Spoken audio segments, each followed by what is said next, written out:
शिव पुराण में एक बड़ी सुंदर बात कही है, वो ये है कि नया मंदिर बनवाने की बड़ी महिमा है, लेकिन प्राचीन मंदिर का जीर्णोद्धार कराएं उससे भी और ज्यादा महत्व होता है। कल या परसों में निवेदन कर रहा था कि माता अहिल्याबाई ने मंदिरों का जीर्णोद्धार कराया। आपके गली मोहल्ले में मंदिर हैं, आरती में जाइए, वहाँ घंटा घड़ियाल बजाने के लिए जाइए, दिवाली आवे तो उसकी लिपाई पुताई कराइए, उत्सव मनाइए, उत्सवों में अपना पैसा खर्च कीजिए। प्राण प्रतिष्ठित मंदिर में अखंड ज्योत 24 घंटे ही जलनी चाहिए। वहाँ व्यवस्था नहीं है तो वहाँ के आप सहयोगी बनिए। ये सब चीजें हमारे सनातन धर्म की ताकत है, शक्ति। 6 महीने तक आग जलती रही, हमारे ग्रंथों को जलाया गया। इन मंदिरों ने हमारे धर्म को सुरक्षित रखा। इस धर्म को सजाने में, ताकत देने में मंदिरों की एक बहुत बड़ी शक्ति है। हमारे वेद में भी तो इसलिए मंदिर में प्राण प्रतिष्ठा के मुहूर्त हैं। यजुर्वेद तो भरा पड़ा हुआ है उस। इस अरंदम के पुत्र दम ने मंदिरों का जीर्णोद्धार कराया और उसने ये उद्घोषणा की थी, उन्हें मैं मृत्यु दंड दूंगा जो शिव महारात्रि का व्रत नहीं करेंगे। हर मंदिर में दिया जलना चाहिए। सदीप वासान योगाद वहुन दीपान प्रदीप्य वही अलकाया पत्रभूत रत्न दीपा शिखाश्रया। श्लोक नंबर 61 में भगवान व्यास ने वर्णन किया, उन्हें दीप वासना से युक्त हो करके अनेक दीपों को शिवालय में जलाने का कार्य इसने किया। बड़ा अद्भुत काम इसके द्वारा हुआ है। और मैंने पूर्व में भी बोला है कि बच्चों की विद्या के लिए महादेव के मंदिर में दिया जलवाएं, और दीप के द्वारा अज्ञान का हरण होता है। हम लोग सूर्य भगवान के पुजारी हैं, सूर्य देवता के प्रति अगाध श्रद्धा है, तो दीप देवता के प्रति भी बहुत बड़ी श्रद्धा है। दीप देव नमस्तुभ्यम। दीप को देवता के रूप में प्रणाम किया जाता है। दीप ने कभी किसी को कहा था, बोला था, और मुझे तो ऐसा लगता है कि जब मैं दीप प्रज्वलन कथा में भी आता हूँ, व्यासपीठ पर बैठता हूँ, तो सबसे पहले दीप जलाता हूँ, दिया जलाता हूँ। और कभी कभी ऐसा लगता है कि दिया मुझसे बात करता है। दिया कहता है, मैं सूरज नहीं जो शाम होते ढल जाऊंगा, मैं सूरज नहीं जो शाम होते ढल जाऊंगा, मैं तो एक दिया हूं, जब जला लोगे तभी तुम्हारे काम आऊंगा। दिया कर्म साक्षी देव है। हम जो भी शुभ कर्म सदकर्म करते हैं उनका कर्म साक्षी है। 2 मंत्र ऐसे हैं जो दीप के प्रदक्षता के बिना सिद्ध नहीं होते। एक है गायत्री मंत्र और एक है महामृत्युंजय मंत्र। इन दोनों मंत्रों के लिए दीपक की सानिध्यता चाहिए, दिया जलता हुआ होना चाहिए। दिया घोर गरीबी का नाश करता है।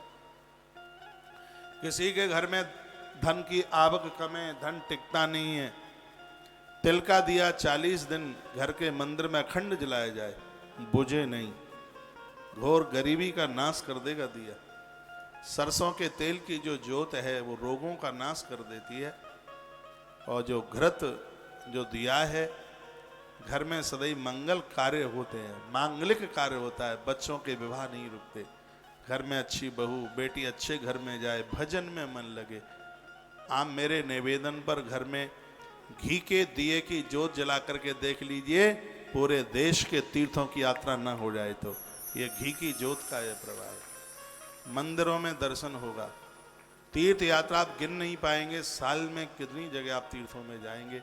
श्रीमद् देवी भागवत और कालका पुराण में लिखा है, घी खाने में फायदा करता है तो उससे ज्यादा घी जलाने में बहुत फायदा करता है। इसको यज्ञ के माध्यम से, इसको आप दियाबाती के माध्यम से आप घृत जलाइए, घी जलाइए। गौ माता का घी तो बड़ा अद्भुत है। मुझे वो बाबा बता रहे थे, आज पता नहीं कहीं किसी दुकान पर कुछ लेने को ऐसे घूमते हुए चले गए, तो इन्होंने वहाँ कहीं देखा होगा, कोई घी खरीदने को आया होगा, तो उस दुकानदार ने घी के 2500 रुपया केजी का दाम बताया, 2500 रुपया किलो। यहीं रेवाड़ी की बात है, आज की बात है। तो इन्होंने पूछा कि इस घी में ऐसी क्या खासियत है, सुन लो सुन लो, इस घी में ऐसी क्या खासियत है। तो उसने बताया कि ये गिर गाय का घी है। और गिर गैया का घी इतना ही महंगा आता है। अहमदाबाद में एक गौशाला है, बहुत बड़ी गौशाला है, उसमें टोटली 100% गैया गिर गाय है। और इस गौशाला में से घी 3,000 रुपया केजी मिलता है। 4 महीने में नंबर आएगा, 4 महीने नंबर में खड़े रहो और तब 3,000 रुपया किलो मिलेगा। ऐसी देशी वंश की ये गैया, इसका घी हफ्ते में 2 बार नाक में डाल लो, माइग्रेन की बीमारी खत्म हो जाएगी। जिनको उबासियाँ बहुत आती हैं, माथे में रक्त की कमी आती है, तब उनको उबासियाँ आती हैं, ध्यान रखना इस बात का। जिनका ऐसे मुंह खुले ही रह जाते हैं, बस चुटकियाँ बजाते हैं ऊपर से, जिनको उबासी बहुत आती है उनके माथे में रक्त की कमी है। जिनको उबासी बहुत ज़्यादा आती है, ऐसे लोगों को कम से कम हफ्ते में 2 बार एक एक बूंद, ज़्यादा नहीं, 1 से 2 ही बूंद, ज़्यादा डालोगे तो घी वहाँ पहुँच जाएगा जहाँ नहीं जाना चाहिए। कोई भी चीज़ ज़्यादा ठीक नहीं है, वर्जित है। 1 से 2 बूंद हफ्ते में 2 बार नाक के दोनों छेदों में डालिए। समय से पहले बाल सफ़ेद नहीं होंगे, नजला नहीं होगा, माइग्रेन की बीमारी नहीं होगी। दिमागी ऑपरेशन लोगों के रुक गए। नासिका में घी डालने की इतनी बड़ी महानता है उसकी, इतनी बड़ी महिमा है। गिरगैया जैसी देशी गाय का घृत डिलीवरी से 2-3 महीने पहले से आप उस नारी को दे दें जो बच्चे की जनेता बनने वाली है, उसकी डिलीवरी के लिए अस्पताल जाने की ज़रूरत नहीं पड़ेगी। पहले सब संतान घर में ही हो जाती थी। आज डालडा घासलेट चलती है, उस समय बढ़िया शुद्ध देसी घी चलता था। स्वस्थ, तंदुरुस्त, सुंदर संतान को जन्म मिलता। आज तो मुझे कोई बता रहा था कि 3.5 वर्ष के बच्चे को भयंकर डायबिटीज है, इंजेक्शन लगता है। क्या कल्पना करेंगे, क्या सोचेंगे, क्या कहेंगे इसके लिए। खान पान बिल्कुल बिगड़ गया है। घर में घृत का अभाव न हो। मैं फिर कहूँगा, रिफाइंड बहुत बीमारी को जन्म दे रही है। रिफाइंड इन्हीं चीज़ों में से बनती है, सोयाबीन के तेल से बनती है, सूरजमुखी के तेल से बनती है। फिर आप कहेंगे तो फिर नुकसान क्यों है। ये नुकसान इसलिए है क्योंकि इसको बहुत बड़े बड़े बॉयलर में गर्म करके इसको तपाया जाता है। 300 से ऊपर ज़्यादा इसको हीट दी जाती है, तब इस ऑयल को, रिफाइंड को तैयार किया जाता है। और आयुर्वेद कहता है, गरम को, तले तलाई को द्वारा से तुम प्रयोग में लोगे तो यह भयंकर बीमारियों को जन्म दे देगा। इसको अपने ग्रामीण भाषा में कहते हैं डडेला। जानते हैं आप घर में पूड़ी पापड़ी बनाते होंगे, कढ़ाई में उतना ही तेल डालिए जिसको द्वारा यूज ना करना पड़े। आज देश में बहुत कंपनियां ऐसी हैं जो इस ऑयल को, रिफाइंड को एक ही बार यूज करती हैं। द्वारा तो ये जहर की तरह हो जाता है, पॉइजन की तरह हो जाता है, सुनना ध्यान से। और वो कंपनियां इस डढेले को, जले हुए इस तेल को बाजार में बेचती हैं। ये छोटे छोटे हलवाई उसे खरीद कर लेकर के आते हैं, जिसका समोसा, पकोड़ा और तुम खूब चाव से छुट्टी के दिनों में खाते रहते हो। ये सब बीमारी के कारण हैं। डडेला बिल्कुल यूज में ना हो। ये रिफाइंड इसलिए ज़्यादा परेशान करती है, पेट में गैस बनाती है, कैंसर बनाती है, तमाम बीमारियां, लीवर के ऊपर ये फैट जमा देती है। इसलिए क्योंकि इसको हीट 300 के ऊपर दी गई है और जली जलाई रिफाइंड फिर दोबारा से तुम्हारे चूल्हे पर एक ही बार नहीं, बची बची वो 10 बार जलाई जाती है, जिससे आदमी इतना बीमार हो रहा है कि वह घर में कम रुक पा रहा है और अस्पताल में ज़्यादा जाने की नौबत पड़ रही है। तो इन सब चीज़ों से सावधान रहें। घर में दूध दही की कमी मत आने दीजिएगा। सुबह आप 1 गिलास गर्म पानी, 2 गिलास गर्म पानी आप पी लेते हैं। दोपहर में 1 कटोरी छाछ या आप दही ले लेते हैं और शाम को 1 गिलास आप हल्दी डाल करके गर्म दूध आप ले लेते हैं। मैं छाती ठोक के कह सकता हूँ, आपका 1 रुपया भी अस्पताल में नहीं जाएगा। मेरी बॉडी पर कभी 1 रुपया दवाई के ऊपर खर्च नहीं होता। कभी हल्का फुल्का जुकाम हो भी जावे तो ऐसे ही गर्म पानी पी के ठीक हो जाते हैं। कभी टैबलेट, कभी दवाई लेनी नहीं पड़ती। नहीं तो मेरी उम्र के लोगों को तो डायबिटीज 400-400 पर पहुंच गई। जो मेरे संघ के वक्ता हैं वो मुझे फ़ोन करते हैं, इंजेक्शन लगाना पड़ता है, तो हम इतने घंटे की कथा कैसे कह ले, तो हम 2 घंटे से ज़्यादा नहीं बैठ पाते। मैंने कहा क्यों? बोलते हैं बीच में बाथरूम जाना पड़ता है, डायबिटीज हो गई है। तो मैं बहुत आग्रह पूर्वक आपको निवेदन करना चाहूँगा, अपने स्वास्थ्य का आप जरूर ध्यान रखें। बुढ़ापे में एक लुटिया पानी कोई पिलाने वाला नहीं होगा। अभी तो तुम कमाऊ हो, सो सबको आपके ऊपर निगाह है, नहीं तो पशुओं के अंदर खून नहीं रहता तो कलीली उसका संग छोड़ देती है। जैसे पेड़ के ऊपर फल नहीं होते, पंछी उस पर नहीं बैठते, ये संसार स्वार्थ से भरा पड़ा है। इसलिए इन बातों का ध्यान रखिए। सुबह पानी, और वो भी गर्म कुनकुना पानी। भोजन के बीच में बिल्कुल भी मत लेना। 45 मिनट बाद या उसको 40-45 मिनट उसको पहले। दोपहर में 1 कटोरा दही, और उस दही को मिट्टी के बर्तन में जमाइए, ये बहुत फायदा करेगा। ये स्टील विस्टील को छोड़िए, पीतल तांबा नहीं, उसको मिट्टी के बर्तन में उसको जमाइए। थोड़ी सी अजवाइन, थोड़ा सा उसमें वो क्या बोलते हैं उसको, जीरा, और हल्का सा काला नमक। नमक दही में बहुत, काला नमक बहुत फायदा करता है। 120 रुपया केजी है बाजार में, 120। छोटे दुकानदार तो 200 रुपया किलो देते हैं इसको। ये थोक में लो तब 120 रुपया। ये आयुर्वेद की दवाइयों की मुझे बहुत ज़्यादा जानकारी है, क्योंकि सब बना बुनू करके मैं आपको देता रहता हूँ ना। 1800 से 2000 रुपया इलायची है, हमने ऐसे ही पीस पीस के बना के दवाइयाँ बना करके लोगों को बांट दी। हमारी यही प्रॉफिट है कि आप सब स्वस्थ रहें। आप स्वस्थ रहेंगे, कथा में बैठेंगे, भजन करेंगे, गौ माता की सेवा करेंगे। आपके स्वास्थ्य का ध्यान मुझे आपके बच्चों से ज़्यादा मैं आपका ध्यान रखता हूँ।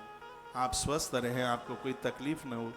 आज इस देश में 15 से 18 करोड़ ऐसे मरीज हैं जिनको गठिया का दर्द है, जिनको जॉइंट दर्द है, जिनको बैठ नहीं सकते, धरती पर चल नहीं सकते, वो इतने परेशान हैं। उसकी दवाई मैं रोज आपको बताता हूँ, बांट भी रहा हूँ।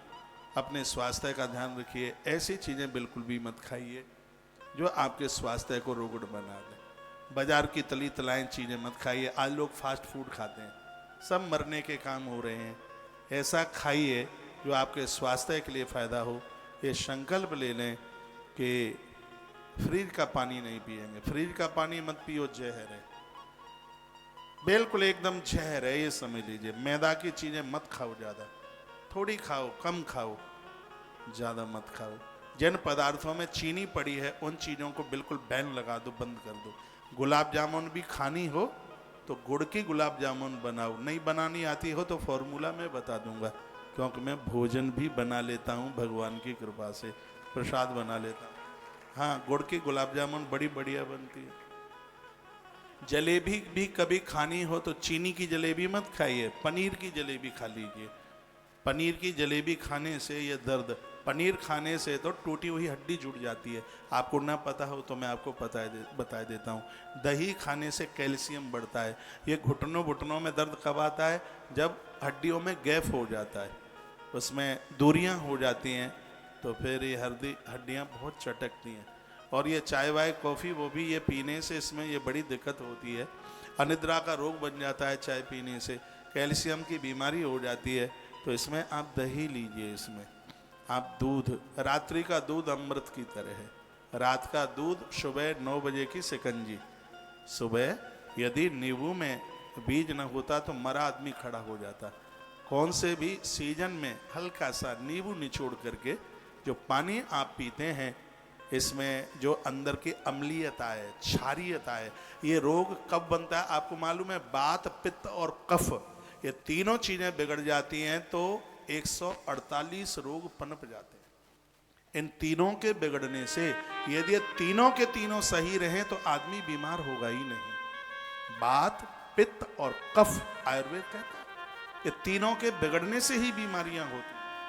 आप सबका ध्यान रखें, थोड़ा अपना भी ध्यान रखिए। घर में बहुएं हैं, बेटियां हैं, बच्चों को जन्म दे रही हैं, घी की व्यवस्था कीजिए उनके लिए। दूध मंगाइए, घर में घी निकालिए, उनके लिए लड्डू बनाइए। आजकल बहनें वो पिज़्ज़ा खाकर बच्चों को जन्म देती हैं। पिज़्ज़ा खाए तो पिज़्ज़ा, फिर तो वो भी पिज़्ज़ा खा के तो फिर पिज़्ज़ा ही जन्म लेगा। एक किसी सास माँ ने अपनी बहू को कहा, बेटा हम तेरे लिए सिरा दे, हम तेरे लिए सौंठ के लड्डू बनाए देते हैं, बच्चा तंदुरुस्त जन्म लेगा। वो कहती है माँ जी सौंठ के लड़ुआ मुझे अच्छे नहीं लगते। डुकरिया ने पूछा तो तुझे क्या अच्छा लगता है? वो बोलते मेरे लिए 2 समोसा मंगा दिया करो रोजाना, तो मैं चटनी से खा लिया करूँगी। अब समोसा टेढ़ा मेढ़ा तो संतान भी टेढ़ी मेढ़ी ही पैदा होगी। अरे मेरी बहनों मान लो मेरी बात, पुनः इस धरती को छत्रपति शिवाजी की जरूरत है, पुनः इस धरती को राजा कृष्ण जी की जरूरत है, पुनः जरूरत है इस धरती को पुनः इस धरती को कपिल और व्यास जैसे महापुरुषों की, भगवान परशुराम, मैं ऐसे कितने नाम आपको बता दूं जिनकी जरूरत इस धरा को पुनः है। वीर वीरांगनाओं की धरती को जरूरत है, माता लक्ष्मीबाई की, दुर्गावती की, मानसिया की आवश्यकता है। तो ये पिज्जा और बलगम खाने से नहीं, ये तो बढ़िया गौ माता का पौष्टिक पदार्थ लेने से ही ये संतान जन्म लेगी, तो सिगरे कीड़े मकोड़े पैदा हो जाए। इसलिए ध्यान रखिए अपने इस बात। आप मुझे जितनी भी बड़ी संख्या में आप सुन पा रहे हैं, आज पंडाल से संकल्प लेके जाना, आपके घर में दिया सुबह शाम आरती में पूजा में दिया जरूर जले। आरती में जलाइए, अखंड ज्योत में पूजा में दिया जलाइए, कुछ दिन जला के देखिए, फिर तो आप रह ही नहीं पाएंगे उसके लिए। दिए का बड़ा प्रभाव है। जिस घर में दिए जलते हैं उस घर में श्वास की बीमारी नहीं होती, टीबी का रोग नहीं फैलता।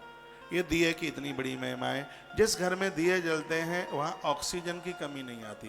देश के प्रधानमंत्री ने दिए जलवाए तो लोग पता नहीं कैसी कैसी कमेंट कर रहे थे।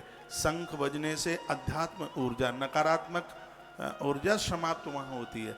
जहाँ भी घंटा घड़ियाल बजते हैं, संकट ध्वनि होती है। दिए में इतनी बड़ी दिए में ताकत है कि ये इसके द्वारा दीपक जो जलता है उसके द्वारा हमारी इम्यूनिटी ऐसी बढ़ती है अंदर से, जो रोगों से लड़ने की ताकत रखती है। मैं ज़्यादातर ऐसे दिए के पास रहता हूँ। मैं सुबह पूजा में घंटों घंटों दिया जलता है। दीपक की बड़ी महिमा है और वही चर्चा आप यहाँ सुन रहे हैं। आज राजकुमार दम ने पूरे नगर में अनाउंस करा दिया और ये कहा ऐसा कोई घर नहीं होगा, ऐसे घर का कोई भी आदमी नहीं रहेगा जिसके घर से दिया न जलेगा मंदिर में। सदीप वाशान योगाद बहुन दीपान प्रदीप्य वही, सबके घर में दिए जलेंगे। नदियां तो दिए से बहुत प्रसन्न होती हैं। ऐसा बताते हैं जिसने दिए का दान, गैया का दान किया, उनको वैतरणी में नहीं गिरना पड़ता। इतनी बड़ी महिमा है। बच्चों के जन्मदिन पर नदियों के किनारे दिए जला के आया करो। यशोदा माता कन्हैया के लिए यमुना के किनारे बहुत दिए जलाती थी। उसने दिया जलाया और ऐसे छोड़ दिया। कुछ दिए ऐसे होते जो धार में सीधे बहते हुए जा रहे थे, कुछ दियों ने अपना रास्ता मोड़ लिया, वो कृष्ण की तरफ बढ़ रहे थे। भगवान तो बड़े नटखट हैं ही, दियों को देखकर बड़े खुश हो रहे हैं। कुछ दिए उनकी तरफ मुड़ के आ रहे थे, भगवान ने उठाकर अपने खीसला में रख लिया, जेब में रख लिया। मैया ने पूछा बेटा ये तू क्यों कर रहा है? दिए धार में बहने चाहिए, ये तू अपनी जेब में इनको रख रहा है। भगवान ने कहा माँ जो मेरी तरफ मुड़ करके आते हैं मैं उनको धार में बहने नहीं देता, उनको मैं संभाल लेता हूँ। संसार धार की तरह है, जो बीच धार में होंगे संसार में बह जाएंगे, और जिन्होंने अपने आप को ईश्वर की तरफ मोड़ लिया है भगवान उसको उठा करके अपने अंक में भर लेंगे। क्या अद्भुत बातें हैं। भगवान श्री कृष्ण के लिए मैया दीप दान करती है। बच्चों का जब भी जन्मदिन होता है आप केक बेक क्या क्या काटते रहते हैं, पता नहीं क्या ऊट पटांग करते रहते हैं। बच्चों का जन्मदिन हो, नदियों के किनारे पर दिए जलाइए, देवालयों में दिए जलाइए, बच्चों से कुछ अच्छा कराइए। उस ढंग से उस तरीके से आपके बच्चे का जन्मदिन मने। आप तो बिल्कुल अंग्रेज बन गए हैं। ऐसा लगता है हरियाणा में आपका जन्म ही नहीं हुआ, लंदन में आप जन्मे हैं। ऐसा सब अंग्रेज जो सिखा गए वो ही बस कर रहे हैं। हमारी भारतीय संस्कृति में तो है नहीं। राम और कृष्ण का जन्म कभी केक काट करके मना नहीं, तो तुम्हारे सपूतों का क्यों मनता है? केक क्यों काटते हो? इसको बनाने की विधि गलत, इसमें डालने वाली सामग्रियां सगरी गलत हैं और आप केक काटते हैं। पता नहीं कैसे कैसे आप बच्चे का जन्मदिन मनाते हैं। बच्चे का जन्मदिन मनावे, उसको पीले वस्त्र पहनाइए, उस दिन उसके माथे पर चंदन लगाइए, उसके माथे पर रोली का तिलक लगाइए। और जब बच्चे का जन्मदिन मना रहे हैं कांसे के पात्र में सरसों का तेल भरिए और उसमें उस बच्चे की परछाई दिखा करके और सुदूर उसको ले जाकर, जहाँ किसी के पाम न पड़े, ऐसे पेड़ में जा करके उसको ले जा करके वहाँ डाल दीजिए।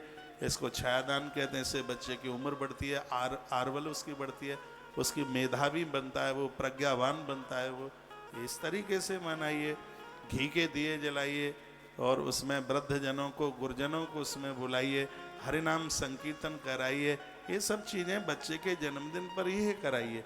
ये सब तो हमारे ग्रंथों में वर्णन है, लेकिन ये सब चीज़ें नहीं है कि केक काटो और ये सब उल्टा पुल्टा करो। हर्ष उल्लास उत्सव के साथ में बच्चों का इस तरीके से, किसी का बेटा 10 साल का है, 11 में प्रवेश कर रहा है, 10 दिए, एक एक उसमें बत्ती रखी हो, घी के बत्तियां रखी हों, और अगला दिया चौमुखी, उसमें 4 बत्तियां हों, और उसे 2 और इन 10 दीपकों को मम्मी पापा मिलके जला लें। और 10वां 11वां जो दिया है चौमुखा, उसको कोई गुरु जलाए, दादी जलाए, दादाजी जलाए, घर का कोई वृद्ध जलाए। फिर देखो बच्चों की क्या उम्र बढ़ती है, क्या उनका यश बढ़ता है। तो सगरे अंग्रेज बन रहे हैं, अपनी भारतीय परंपराओं को भूलते हुए जा रहे हैं। भारतीय परंपरा तो बड़ी महिमा युक्त है। जब कभी हरियाणा के इस भाग में और उधर राजस्थान की तरफ हम बढ़ते हैं तो उनकी माताओं को देखकर आज भी दिखाई देता है, उनको चूड़ियाँ यहाँ से लेकर के यहाँ तक होती हैं। और तो प्रांतों में बस एक कड़े से काम चला लेते हैं। फिरोजाबाद के फैक्ट्री वाले सब बैठे ही रोते रहते हैं, महाराज जी कुछ तो बोलो, ये माताएं देवियाँ चूड़ियाँ पहनना शुरू कर दें। मैं तो कहूँगा सोबड़ का सूतक नहीं उतरता जब तक हरी चूड़ी न पहनाई जाए उसको जनेता को। तब जो मैंने पढ़ी है वो मैं आपको बता रहा हूँ बातें। सोबड़ का सूतक नहीं उतरता उस नारी को। और यहाँ वृद्ध माताएं बैठी होंगी, उनको पता होगा पहले उसकी शुद्धता में हरी हरी चूड़ियाँ पहनाई जाती थी, लेकिन ये सभी चीजें सब बंद हो गई। एक कड़ा डाल देंगे, पता ही नहीं लगता कि ब्याह भयो है कि ना भयो, मालूम ही नहीं पड़ता कि हो क्या रहा है, पता ही नहीं लगता। ऐसी फैशन आ गई है? राम जी ने हनुमान जी को कहा था, हनुमान अपनी माँ जानकी को लेके आ जा दरबार में। तो हनुमान जी गए, सो मैया सिंदूर लगा रही थी भाल में। हनुमान ने देखा, पूछा माँ ये क्या है? माँ ने कहा बेटा हनुमान, इसको लगाने से प्रभु की आयु बढ़ती है, उम्र बढ़ती है, इसलिए मैं रोज लगाती हूँ।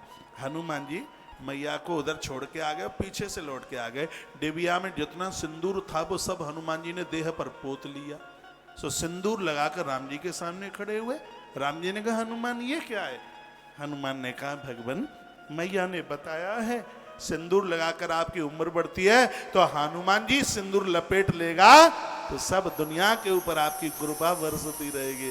राम जी प्रसन्न हो गए, कहा हनुमान तो ये मेरा वरदान है तेरे लिए, जो तुझे सिंदूर का दान देगा, इस बात को जानकी की कथा को सुनकर जो देवियां पति के नाम का सिंदूर भाल में लगाएंगी उनके पति की लंबी उम्र बढ़ेगी। ये राम वरदान आशीर्वाद देता है। आजकल उसमें भी फैशन सी आ गई, इतना सा यूं लगा लेंगे कोई देख ही ना पाए, पता ही नहीं लगता। कभी तो पूछना पड़ता है दीदी शादी है गई का? वो बोलती है 2 बच्चा है इतने बड़े बड़े, लगता तो है ही नहीं शादी हो गई। पाँव में बिछुआ नहीं, हाथ में चूड़ी नहीं, भाल पर बिंदी नहीं। अब कैसे समझा जाए भाई, कैसे समझा जाए कि उसको शादी हो गई है?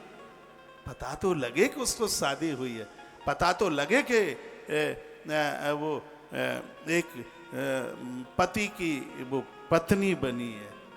ये पत्नी बनना, बेटी बनना, माँ बनना, ये सब बड़े पुण्य के काम है।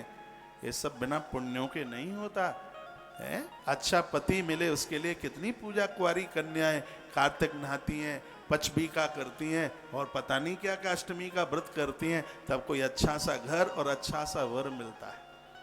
जैसे ब्राह्मण के माथे पर 24 घंटा चंदन होना चाहिए, नारी के भाल पर 24 घंटे बिंदी होनी चाहिए।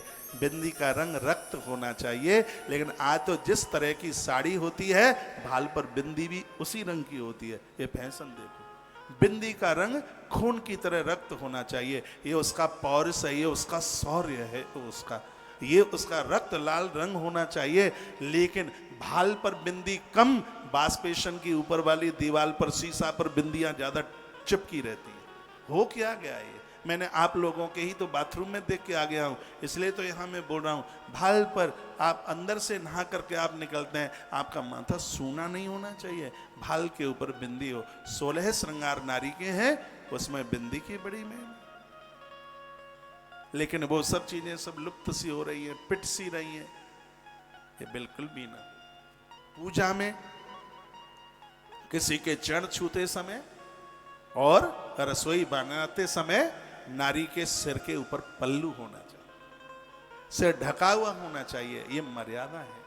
आरती करते समय, भगवान को नहलाते समय, रसोई बनाते समय, भगवान को भोग लगाते समय और किसी संत महापुरुष सास ससुर बड़ों के चरण छूकर आशीर्वाद लेते समय नारी के भाल के ऊपर पल्लू होना चाहिए, सिर ढका हुआ होना चाहिए। रसोई बनाते समय भी ये बाल टूट करके रसोई में अन्न में मिल गया और वो अन्न पेट में चला गया तो ये बाल बॉडी में गांठ बना देगा जो कैंसर का रूप धारण कर लेगा।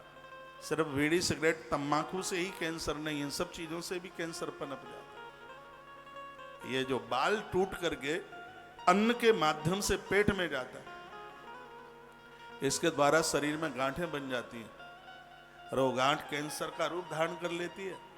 इसलिए ध्यान रहे इस बात के लिए, बहुत सावधानी पूर्वक भोजन बनाना चाहिए, बहुत सावधान। जैसे पुजारी मंदिर में सावधान होता है, गृहिणी अपने उस रसोई में चूल्हे पर बड़ी सावधान पूर्वक होती है। रसोई बनाने की कुछ बातें हैं, उस समय स्मरण हो, जप हो, हाँ उस समय ऐसे कुछ अच्छे से विचारों। मां कुंती ऐसे ही बनाती थी अपने बच्चों के लिए, ये होना चाहिए। तो मैं एक बोलते बोलते बात बोल गया हूं। सबके घर में सुबह शाम दिया जले, सदीप वासना योगात बहुन दीपान प्रदीप्य वै। एक दिया हजारों दिए जला देता है। आपके घर का एक दिया आने वाली कितनी पीढ़ी के अंधकार को चीर करके राख कर दे, खत्म कर दे। दिए के प्रति पूरी श्रद्धा रखिए, दिए के बिना अनुष्ठान पूरा नहीं होता। जिस घर में पूरी रात भर दिवाली की रात्रि को दिया जलता है, लक्ष्मी मां उस घर में प्रवेश करने बिना मान ही नहीं सकती, क्योंकि घी में मां लक्ष्मी का वास है, घृत में लक्ष्मी का वास, घी में मां भगवती लक्ष्मी को जगह मिली है। इसलिए दरिद्रता का नाश करने के लिए घरों में ज्योत जलाना बहुत ज्यादा प्रभावशाली है, बहुत ज्यादा, बहुत ज्यादा, बहुत ज्यादा।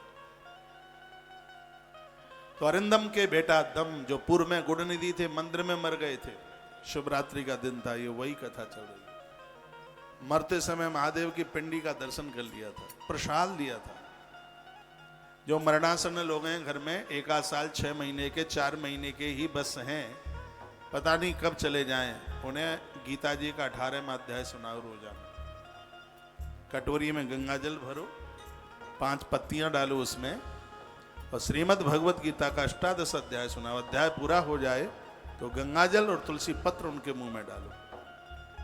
मरते समय कष्ट नहीं होगा, तकलीफ नहीं होगी। और तो माँ बाप जी को, दादा दादी को कुछ नहीं दे पाए तो इतना तो कर सकते हैं, ये कीजिए। जिनके हाथ पांव चल रहे हैं, वानप्रस्थी लोग हैं, मैं उनको कहूंगा गंगा जल, तुलसी पत्र सीधे तुलसी मुख में डालते हो तो ये आरोग्यता देती है, रोग को खत्म करती है। और जब तुलसी को गंगा जल में डाल के लेते हो तो ये पापों को खत्म करती है। याद रखना, पहला सीधा लिया है उसको कहते हैं तुलसी पत्र, और जल में डाल के लिया है उसको कहते हैं तुलसी दल।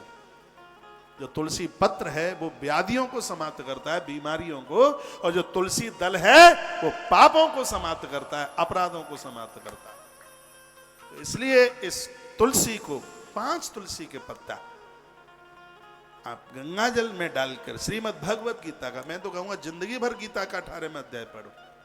जवान हो 15वां अध्याय पढ़ो, आपके घर में रोटियों की कमी नहीं आएगी, आपके घर में अन्न की कमी नहीं आएगी। गीता जी का 15वां अध्याय, बरकत होगी घर में, दुकान पर, मकान में, घर में, सब जगह बरकत होगी। श्रीमद् भगवत गीता का 15वां अध्याय उस समय पढ़िए जिस समय घर में भोजन तैयार, दरवाजे पर मांगने वाला आता है।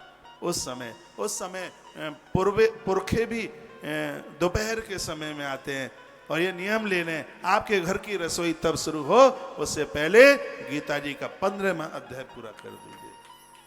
गीता मंदिर है, गीता देवालय, गीता जिंदगी है, गीता हमारा सनातन के ऊपर भरोसा है। गीता सुगीता कर्तव्य, गीता हमें कर्तव्य परायण बनाती है, गीता हमें जीना सिखाती है। गीता वह है जो इस गीता के सूत्र को सुन लेता है वह अर्जुन बन जाता है, और जब कोई जीव अर्जुन बनता है तो उसके जिंदगी के रथ पर द्वारकाधीश कृष्ण उसकी इंद्रिय रूपी घोड़ों की लगाम को आकर के संभाल लेते। तो गीता पढ़िए, 18वां अध्याय पढ़िए। वानप्रस्थी लोग, जवान लोग 15वां अध्याय पढ़िए, पढ़िए गीता पढ़िए। श्रीमद् भगवत गीता का दूसरा अध्याय है, मौत से आप निर्भय हो जाएंगे, मरने से भय नहीं होगा, आप सोते हुए जाग जाएंगे। गीता जी, गीता का दूसरा ही तो अध्याय है, नैनम छदन शस्त्राणि नैनम दहंत पावकः, मैं नहीं मर पाऊंगा, आत्मा मेरी अजर और अमर है, विनाशी है, कोई जला नहीं सकता, गला नहीं सकता, इसको पवन सुखा नहीं सकता, आग इसको जला नहीं सकती। भगवान कृष्ण का संबोधन है उसमें। कुछ करे तो सही। कुछ गजेंद्र मोक्ष का पाठ करने से रात्रि में कोई सपना देखा है, मैं कहूंगा रात्रि को यदि कुछ सपना देख लिया, 3 दिन में सपना पूरा, 30 दिन में सपना पूरा, 3 महीने में सपना पूरा, 1 वर्ष में वह सपना भोर का सपना पूरा हो जाता है। उत्तर जटा ने सपना देखा था, वो तो हाल ही पूरा हो गया, ज्यादा टाइम ही नहीं लगा। सपने उबान लंका जारी, जात धान सेना सब मारी, वो सपना ही तो देखा था, वो मैया को बता रही थी जाके, मैंने आज सपन में ऐसा देख लिया। यदि कुछ गड़बड़ सपना देख लेते हैं तो तत्काल गजेंद्र मोक्ष का पाठ कीजिए। स्कंद पुराण के प्रवास खंड में लिखा है, गजेंद्र मोक्ष का पाठ करते ही स्वपन का कुप्रभाव है तत्काल समाप्त हो जाता है। गजेंद्र मोक्ष की इतनी बड़ी महिमा। तो यहां मैं कुछ दिए की बात करता करता आगे मैं बढ़ा। राजकुमार दम ने पूरे नगर में ढिंडोरा पिटवा दिया कि शिव की आराधना सबको करनी होगी।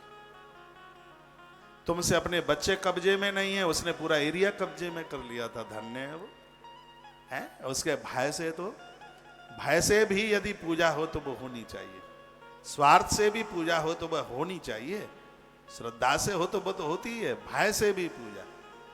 कभी कभी धर्म भय से भी तो मिल जाता है। परीक्षित राजा को भय ही तो लगा था जब वो कथा सुनने को वहां पहुंच गए थे, वहां उसमें सुखताल में भय ही तो था कि सांप आएगा डस लेगा, इसे तो बढ़िया मरे उससे पहले कुछ अच्छा हो जाए। तो भय से भी भजन हो जाता है, विश्वास से तो होता ही है, स्वार्थ से भी भजन हो जाता है। मंदिरों में ज्यादातर ऐसे स्वार्थ से भी लोग पहुंच जाते हैं, लेकिन ठीक है पहुंच तो जाते हैं। स्वार्थ से भी भजन हो जाता है, भय से भी भजन हो जाता है, श्रद्धा विश्वास से तो होता ही है।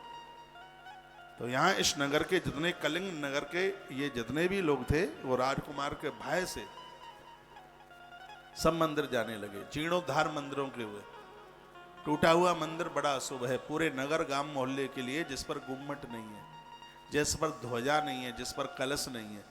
मुझे सुन पा रहे हो आपके गली मोहल्ले में प्राण प्रतिष्ठित ऐसा कोई मंदिर है जिस पर ध्वजा नहीं है, गुम्मट नहीं है, थोड़ा थोड़ा चंदा करके और वहाँ की वो व्यवस्था कर दें। क्योंकि जिस गली मोहल्ले में, गांव में मंदिरों की ठीक से पूजा होती है, वहाँ अकाल नहीं पड़ता, वहाँ इस तरीके से मृत्यु नहीं होती, वहाँ का वह देव उनकी बड़ी अच्छी तरह से रक्षा करता है। तो वहाँ पर उत्सव मनाइए, जब जब ये दिवाली आती है वहाँ की लीपा पोती करा दीजिए।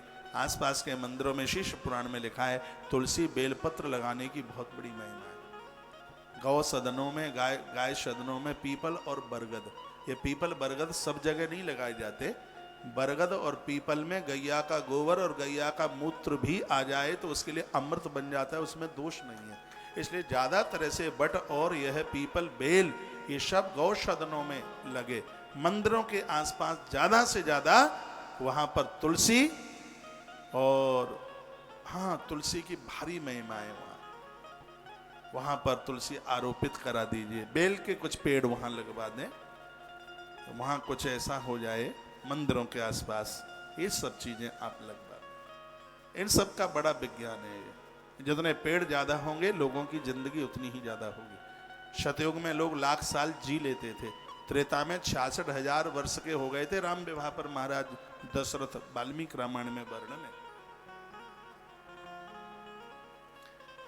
राम जी की शादी हो रही थी तो उनका परिचय दिया जा रहा था मिथिला में। गुरुदेव वशिष्ठ कह रहे थे कि अवधपति 66,000 वर्ष के हो गए। उस समय लोगों की इतनी बड़ी उम्र कैसे होती थी? उस समय पर्यावरण सुरक्षित था। आज तो अंधाधुंध पेड़ काटे जा रहे हैं। आपके घर में कितने लकड़ी का बेड, कितना सामान, कितनी टेबल, कितना क्या है, कितने किवाड़ लगे हैं, तुम्हें पता है कि इसमें पेड़ों की कितनी हत्या हुई है?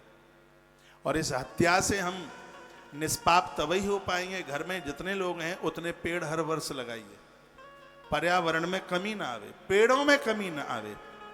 यदि पेड़ भरपूर हमारे देश में होते तो कोरोना काल में इतने ऑक्सीजन सिलेंडरों की जरूरत नहीं पड़ती। लोग गिड़गिड़ा करके मर गए, तड़पते हुए मर गए।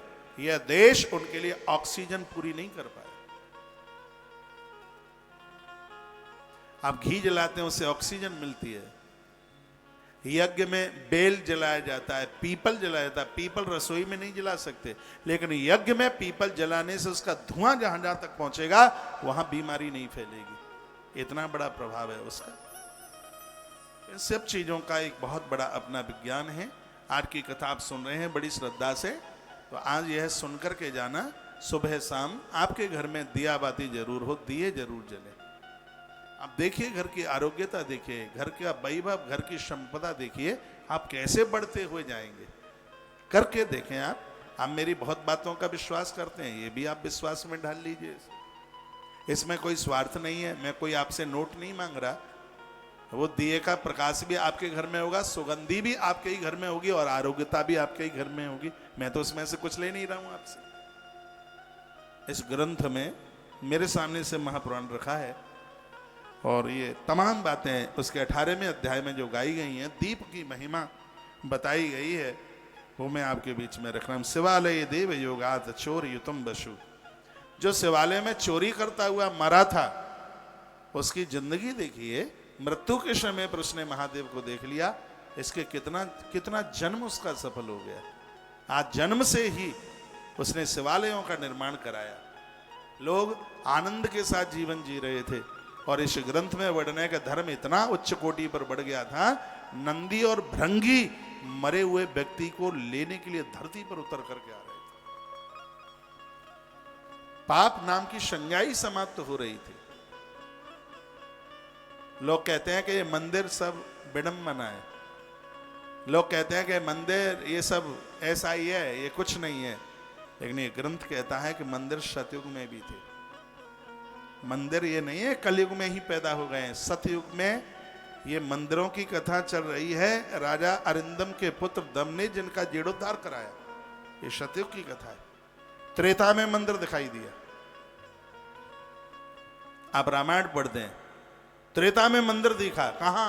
मिथिला में। कौन प्रार्थना कर रहा है उस मंदिर में? किसने प्रार्थना करी? जय जय गिरिवर राज किशोरी, जय जय गिरिवर राज किशोरी, जय महेश मुख चंद्र चकोरी, जय जय गिरिवर राज किशोरी, जय महेश मुख चंद्र चकोरी, जय जय गिरिवर राज किशोरी, जय महेश मुख चंद्र चकोरी, जय गजवर्धन सदानंद माता, जय गजवर्धन सदानंद माता, जगत जननी दारिणी दुर्गा, जय गजवर्धन सदानंद माता, जगत जननी दारिणी दुर्गा, जय जय गिरिवर राज किशोरी, जय महेश मुख चंद्र चकोरी, जय जय गिरिवर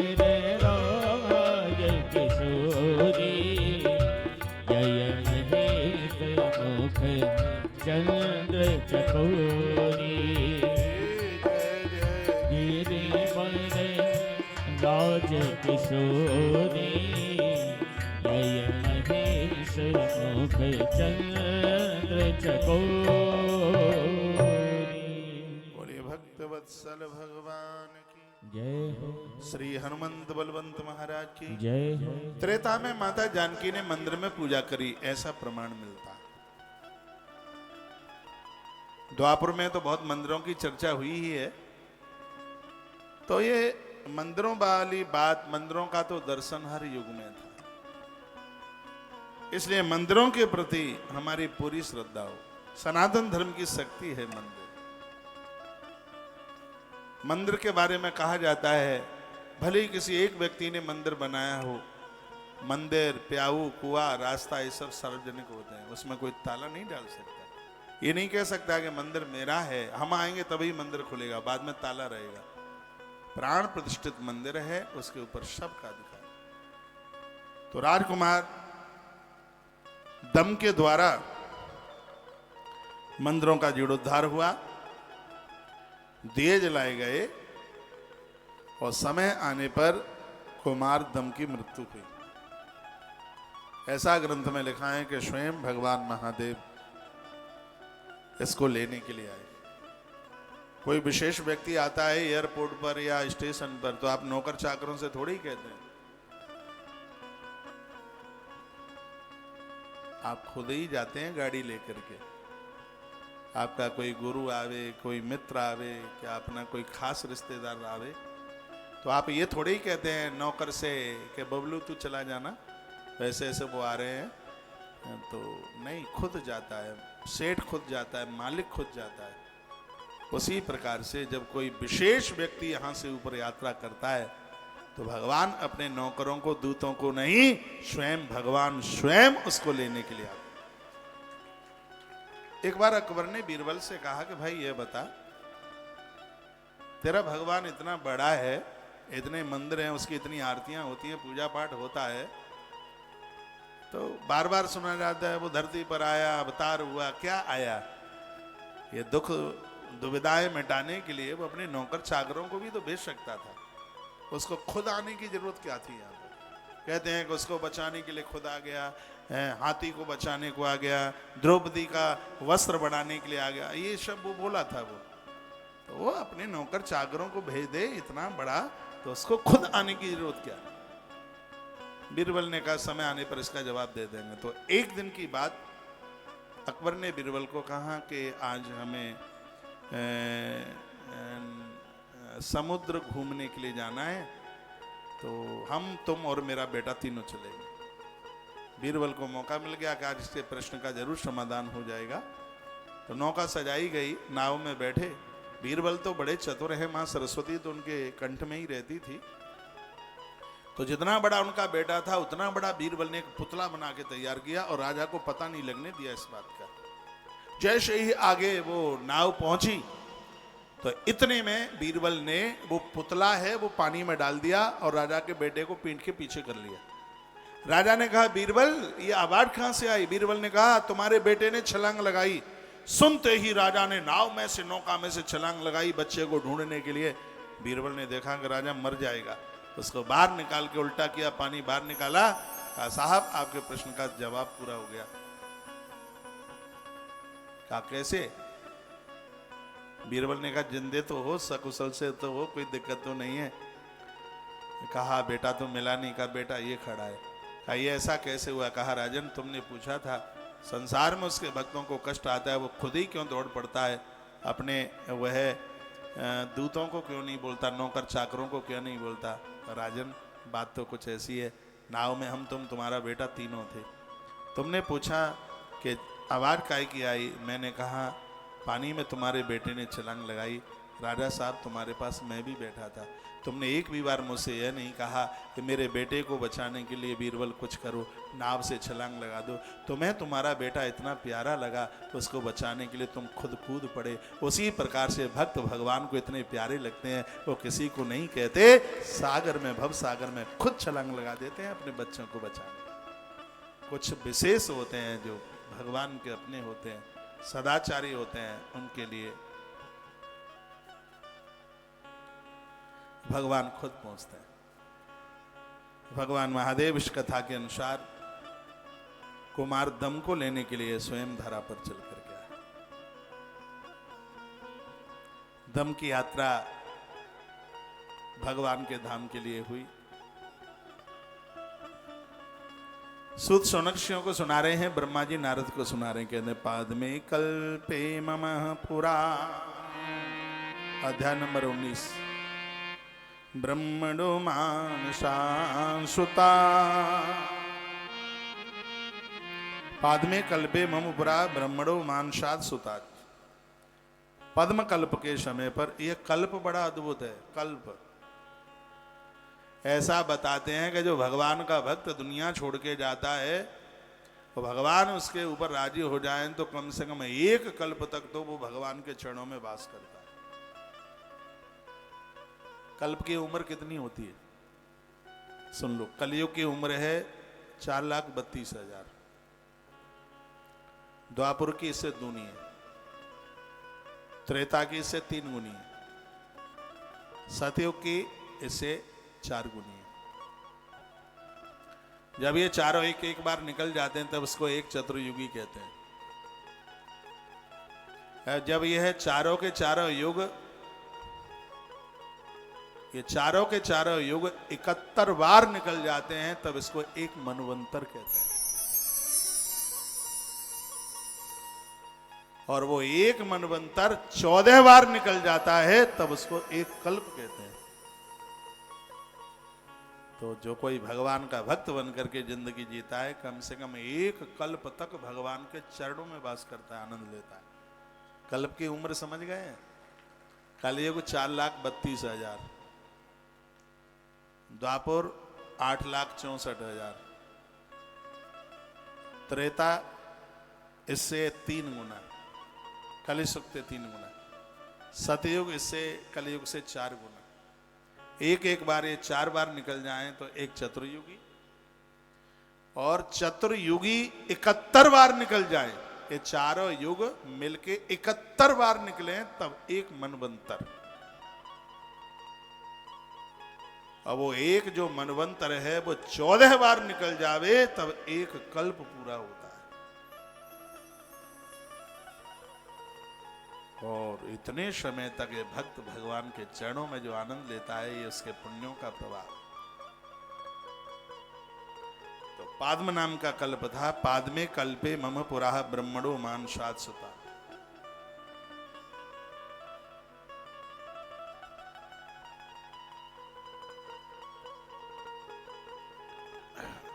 बोलिए भक्त वत्सल भगवान की जय हो, कृष्ण कन्हैया लाल की जय हो, हनुमंत बलवंत महाराज की जय हो। जय जय श्री श्री राधे श्री राधे श्री राधे श्री।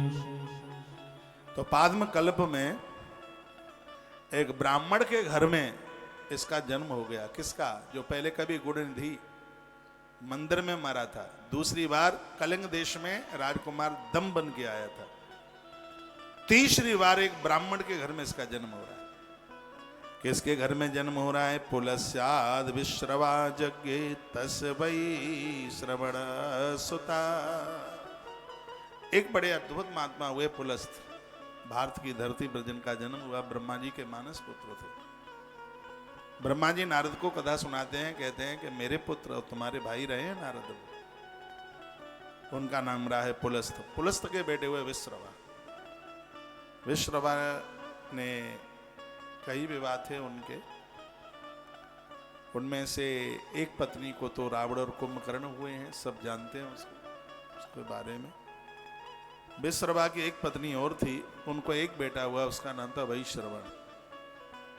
शिव महापुराण में लिखा है कि उसका नाम वैश्रवण सुता। बड़ा होनहार था बालक, बड़ा अद्भुत था।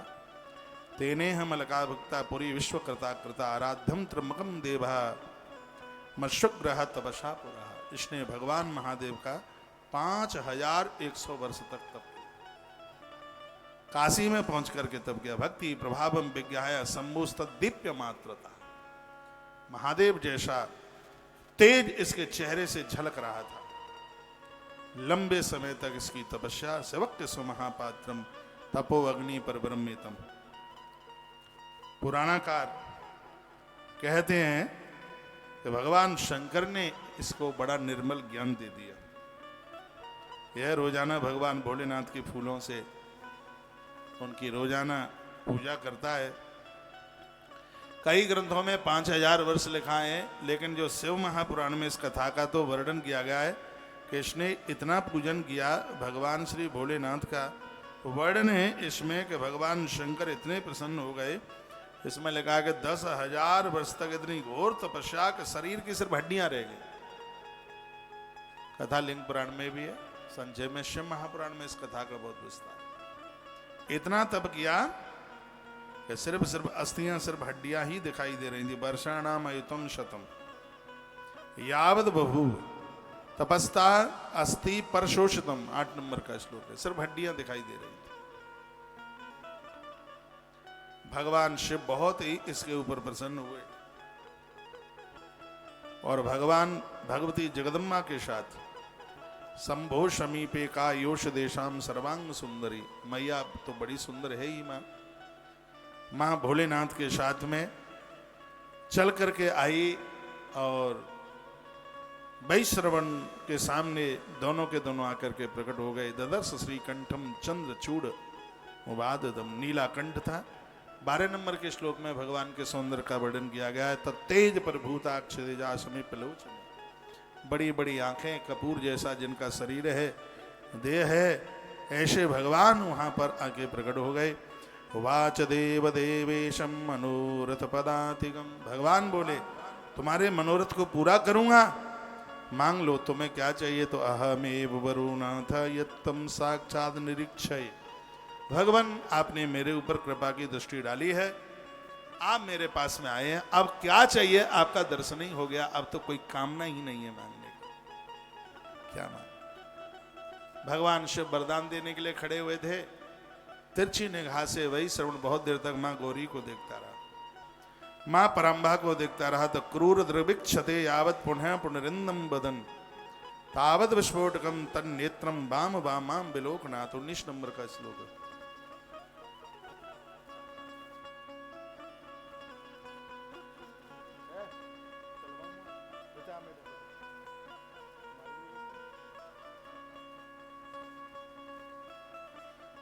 अभी 4 बजे नहीं है, थोड़ा सा और बैठ लीजिए। मां परम्बा को जब ये तिरछा होकर के देख रहा था तो मां रुष्ट हो गई। सुनो, मां भगवती ने कहा, अरे तू कैसी दृष्टि से मुझे देखता है? मेरा श्राप है तेरे लिए, जो तिरछी आंख से तू मुझे देख रहा है, शीघ्र ही तेरी आंख टपक करके धरती पर गिर जाए। मां परम्बा ने जैसे ही श्राप दिया, 19 नंबर के श्लोक में वर्णन है कि इसकी वह आंख टपक करके धरती पर गिर गई। यह रो पड़ा, आंख में आंसू आ गए और कहने लगा, मां तू मुझे समझ नहीं पाई। ऐसा कौन बेटा होगा जो अपनी मां को बुरे विचारों से देखे? मां तुम्हें देखने का मेरा भाव बिल्कुल ऐसा नहीं था। मैं तो यह सोच रहा था, यह विचार कर रहा था, मां मैंने 10,000 तप किया है, एक आध क्षण के लिए भगवान का मुझे दर्शन हुआ है, प्रभु अभी चले जाएंगे, लेकिन हे मां तू कितनी बड़भागिनी है, तू कितनी भाग्यशालिनी है, तुझे हर क्षण हर पल भगवान के संग रहने का, साथ रहने का तुझे सौभाग्य मिला है। मैं तो तेरी उस तपस्या का चिंतन कर रहा था, मां तू कितनी बड़भागिनी है, तुझे महादेव मिले हैं। मैं तो तेरी उस भाग्यता को प्रणाम कर रहा था, मां तू मुझे समझ नहीं पाई, मेरी कोई गलती नहीं थी, और मां तुमने मुझे इतना बड़ा दंड दे दिया। भाई श्रवण रो पड़े। महादेव पास में खड़े थे।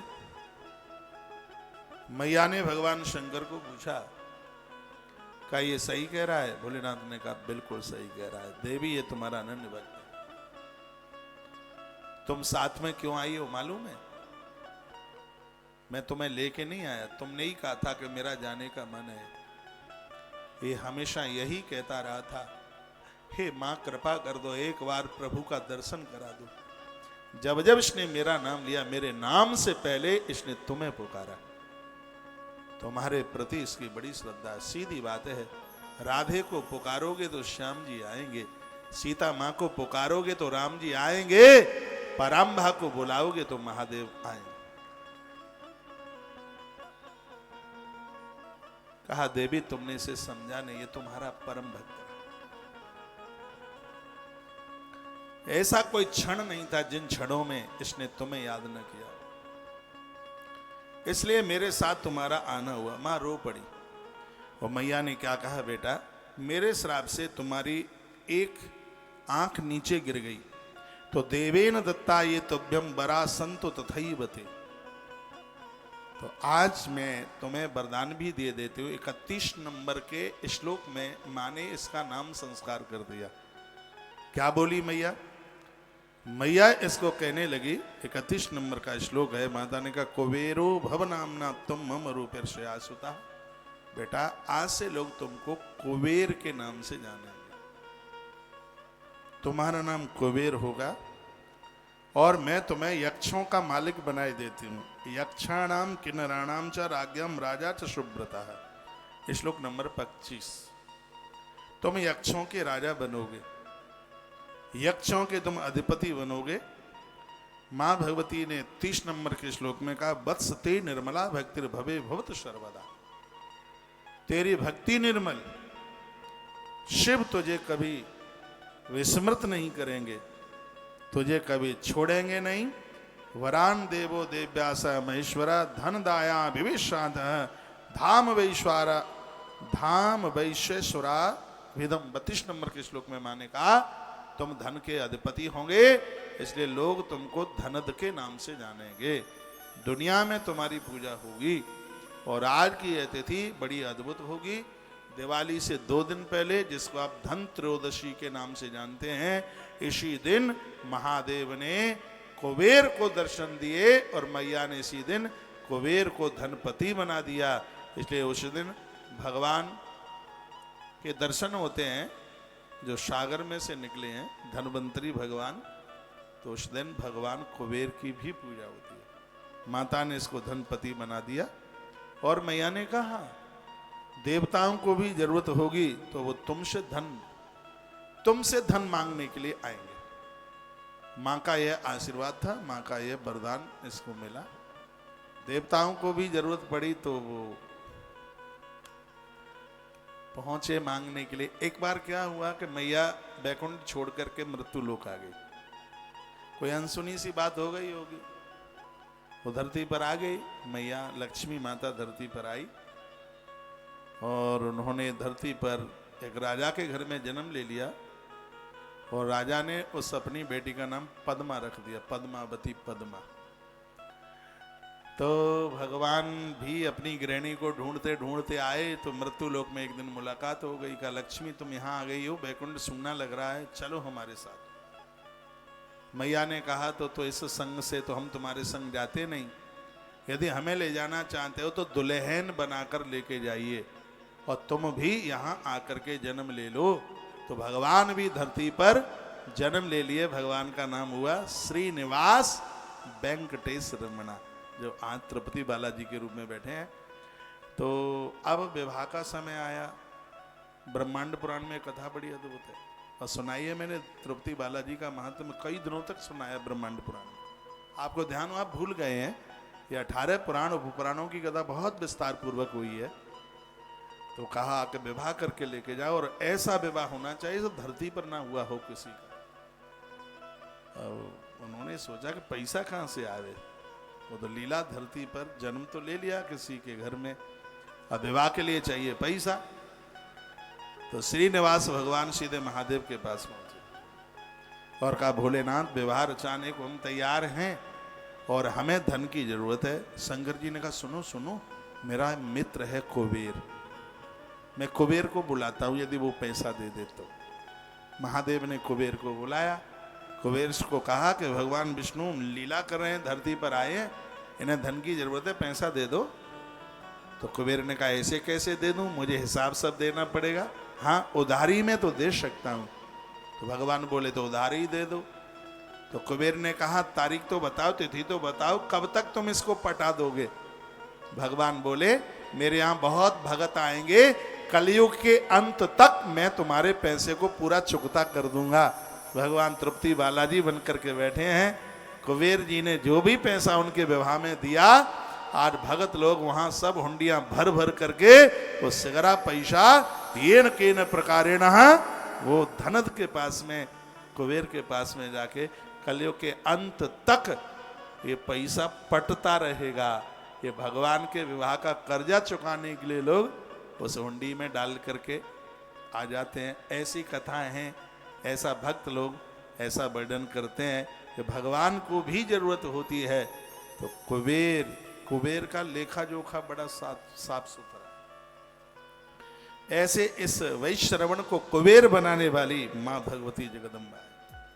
ऐसी मां भगवती है, उसको किसी से मांगने की जरूरत नहीं पड़ती। इसलिए श्रीमद् भागवत के दूसरे स्कंद में वर्णन है कि जो मां भगवती जगदम्बा को आराधना पूजा करते हैं वो कभी कंगाल नहीं रहते, क्योंकि मां भगवती जगदम्बा माया की अधिपति है। ये डिपार्टमेंट सिगरेट देवताओं का डिपार्टमेंट अपने अपने हाथ में। तो मैया भगवती, इसलिए तो मैं कहता हूं चारों नवरात्राओं में व्रत किया कर।